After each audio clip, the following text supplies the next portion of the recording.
Hey, y'all. Hey, y'all, hey. Today we are reading The Berenstain Bears and the Truth. The truth? The Truth. What? Okay, one sticker so I can read the story. Which one would you like? I want this one. I want this one. Okay, which one you want, Roro?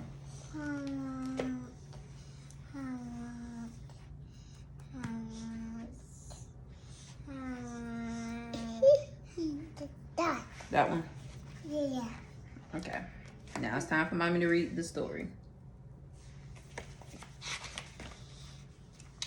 It says, no matter how you hope, no matter how you try, you can't make truth out of a lie.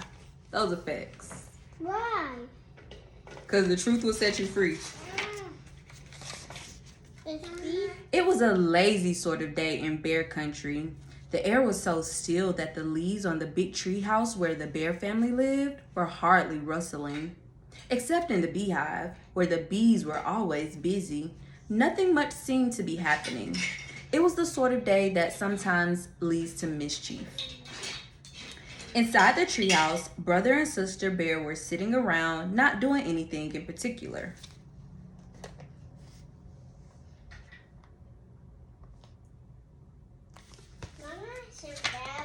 Some flowers. Yep. Brother was holding his soccer ball. He'd become interested in soccer.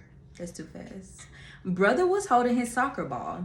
He'd become interested in soccer and had been outside practicing free kicks. Sister was relaxing in an easy chair, thinking about what to do next. Neither Papa nor Mama Bear was around. Papa was in his shop working on some furniture, and Mama was out shopping. Where's Daddy at? In his shop working on some furniture. No, with him. With Dad. I just told you, he doing some work. He at work. Why?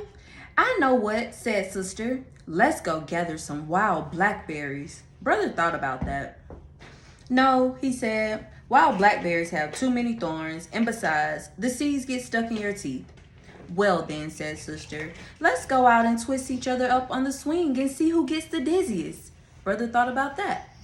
No, he said, that's silly. And besides, we did that yesterday. Sister became irritated and impatient with her brother. Mama, how do I get dizzy? You don't like to get dizzy? No, I always die. When you get dizzy, you die? Yes. Oh!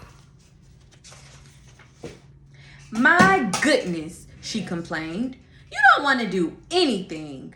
All you want to do is sit there and hug that soccer ball. I think you must be in love with that soccer ball. I am not, protested brother, but I'll tell you something. I bet I can dribble this ball past you. Brother was a pretty good soccer player and a very good dribbler, but so was sister.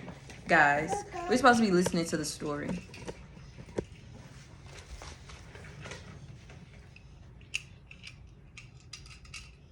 You read it? Yeah, I read that. Are you listening? I want you to say it again. Listen to the next page. The only one who saw what happened next, besides the cubs, was a mockingbird who was perched on a twig outside an open window. Brother faced sister. The ball was on the floor between them. First, brother moved the ball with his right foot, then with his left, trying to trick sister out of position. Then, quick as a flash, he gave the ball a sharp quick with his right. That's amazing. How do that? He practiced his soccer kicks. How do him to do it? That's a girl. That the girl to do it? It almost worked, but sister was fast too. She reached out with her knee and blocked the ball, which bounced against a bookshelf, against a chair, against a footstool, and into Mama's most favorite lamp, which fell onto the floor with a crash. Mommy, Yes. how about my hair? You brushing your hair? Yeah. Mama? Yes. No, I want to see that. Let them see this picture first, Quentin. Okay. Me, Papa. That's a soccer ball. Papa. The mockingbird let out a screech and got out of there as fast as its wings could carry it. As it flew away, it saw Mama Bear returning from the marketplace. Now, the bear family had some house rules, just as any family has. One was no honey eating in bed. Another was no tracking mud on the clean floors. And another was no ball playing in the house. Outside? Yep, you only supposed to play outside, not inside. Not inside. Just fall down and break you. Exactly. You can break something if you play in the house with the ball. What to do? Brother looked at sister. Sister looked at brother. They both looked at the broken lamp. And they both listened in horror as Mama came up the front steps and into the house. All brother had time to do before Mama came into the room was roll the ball behind Papa's chair. My lamp, said Mama. My best lamp. What happened? She asked, looking into her cub's eyes. Tell me about it. The cubs looked into Mama's eyes, then at each other. And then they began to tell one of the biggest whoppers that has ever been told in bear country. Mama, what made this? They broke the lamp. Please stop. Why broke the lamp? Because they were playing ball in the house and they wasn't supposed to. You put your pants outside? Ding, ding, ding. It was a bird, began brother.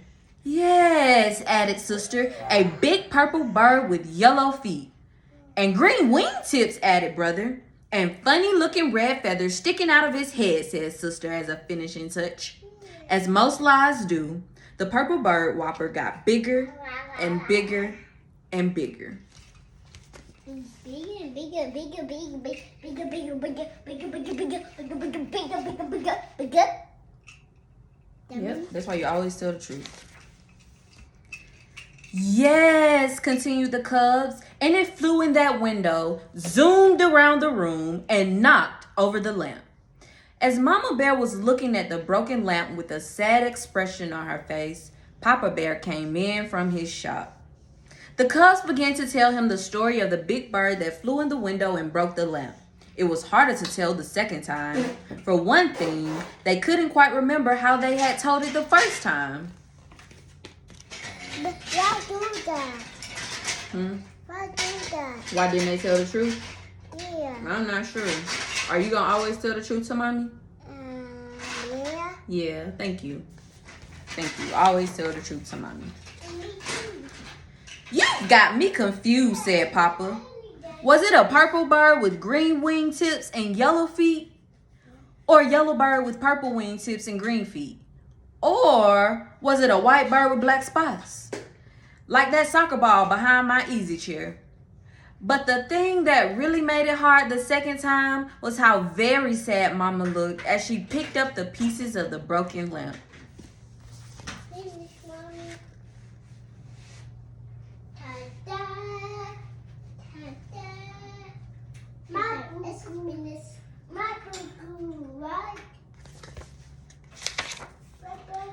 Mama, we're really sorry about the lamp, said brother.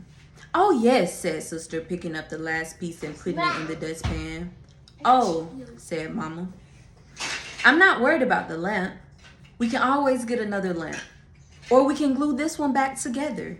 What I'm sad about is the thought that maybe, just maybe, my cubs, whom I've always trusted, aren't telling me the truth. And trust is not something you can put back together again. Both cubs started to talk at once. It wasn't a bird, said sister. It was a soccer ball. And it was all my fault, said brother. It was just as much my fault, shouted sister. But they were both shouted down by the phone, which rang loudly. I made a big mess. Kyra gonna clean that mess up. Me? Yes. I don't want to. It was Grizzly Gran inviting the bear family for a Sunday visit. Hello, Gran, said Mama. Oh, everything is just fine here in the treehouse. How is everything with you? But Mama, protested sister after Mama hung up the phone. You told Gran that everything is fine here, and that isn't really the truth. Oh, but it is, answered Mama. We've got two fine cubs who have just learned a very important lesson about telling the truth. And what could be finer than that? Now, let's help Papa glue the lamp back together.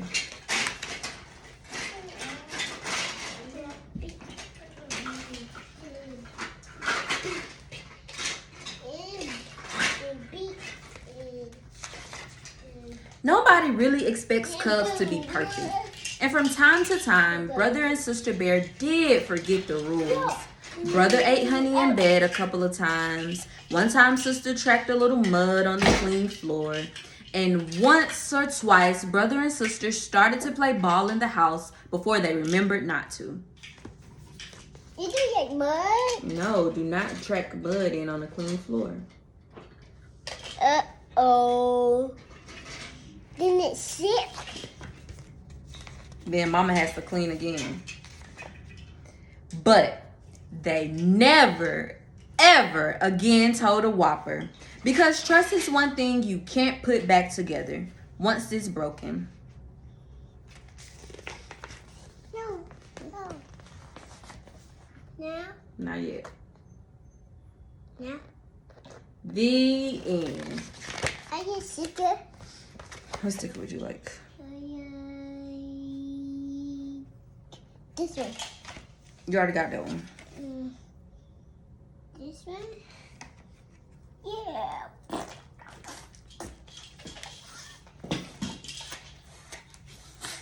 Mama? Which one you want? I want airplane it.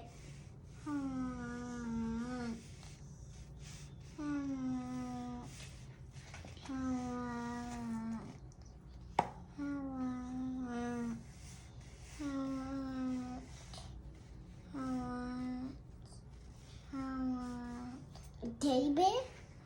With the teddy bear? That. Is that what you want? Yeah. You sure? You have another one?